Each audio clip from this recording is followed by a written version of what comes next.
Theresa. I am the Director of Southern Community Services. I have been at the Y here for 5 years in different departments and came to Southern Community Services in November of 2020. I was on the board for the Southern Community Services prior to that. We actually have a lot of plans moving forward. Hoping to have a shoe pantry for elementary and high school kids where they can get a new pair of shoes. When they're in need, they would be referred by either a teacher or a counselor, and we would be able to get them some new shoes. Also, hoping to have some notary services here at the Y. We have a lot of clients that need paperwork notarized and don't necessarily have the ability to either get to a notary or find a notary on their own. So we would have those services right here for them. Our food pantry has grown, which is nice. We have many shelves stocked with lots of nutritious food and freezers for families in the area. Currently, we have a bunch of boxes packed here for some local school district families that aren't able to get here. And we pack the boxes, and one of the counselors comes and delivers, which is very kind of her. So we are currently in the food pantry, as you can see. Also housed in the food pantry is the Identigo fingerprinting, which is new to the Southern Community Services at the Y. We started that probably about 2 months ago. After COVID, many other locations closed down their fingerprinting services, so it was definitely needed in this area, and we are back to back almost every day. So it just goes to prove that it was definitely needed. So folks come in. We use the same room on opposite times, so it's either a pantry or a fingerprinting service. Just starting about 15 minutes ago, it became a pantry again. Earlier today, it was fingerprinting. So folks would come in for pantry, they would sign in. If they have not been here before, they would fill out documentation and paperwork just with their family information, and just so we know how to best help them. If they've been here before, they just sign in and they know the drill. We have bags here that they grab, and we try and keep it in a flow around this circle here, and they shop for what their family might need. We do have signs hanging up that tells them if you have a family this size, this would be a good suggested amount of food in this category for your family. But as with all families, especially families with kids, they don't necessarily like one thing, but they like something else better. So we're flexible with what they take, just so they're going to eat it and it's something that they need for their family. And when they get to the end of that, they stop here and we help them with the cold stuff that's in the freezer and the fridge.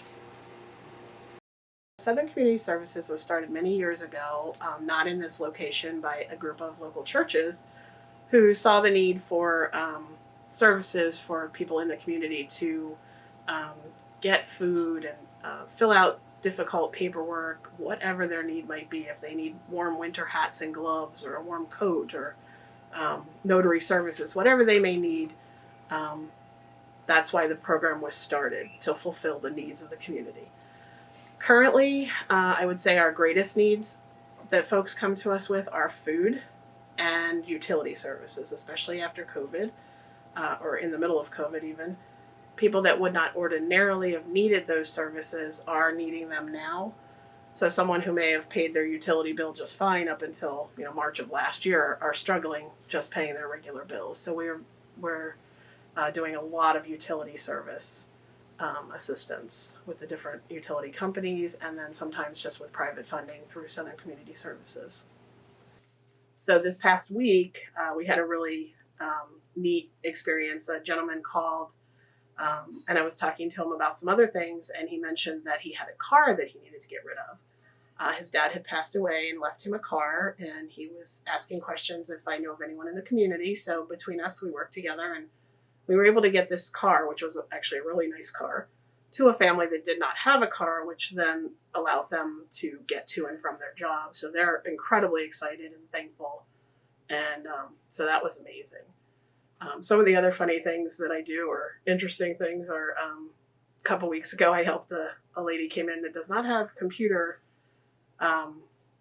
access at her home, and she had lost her kitty cat. So we did a whole, I lost my kitty cat poster and posted those up and put it on Find Toby on the internet and things like that just make people's lives easier, and just things that they need that they don't have access to. So Southern Community Services is not limited to any service. Quite honestly, if someone needs it, we try and find a way to access what they need. Um, Sometimes folks, whether they're elderly or disabled or just can't swing it on their own, need some things done to their home.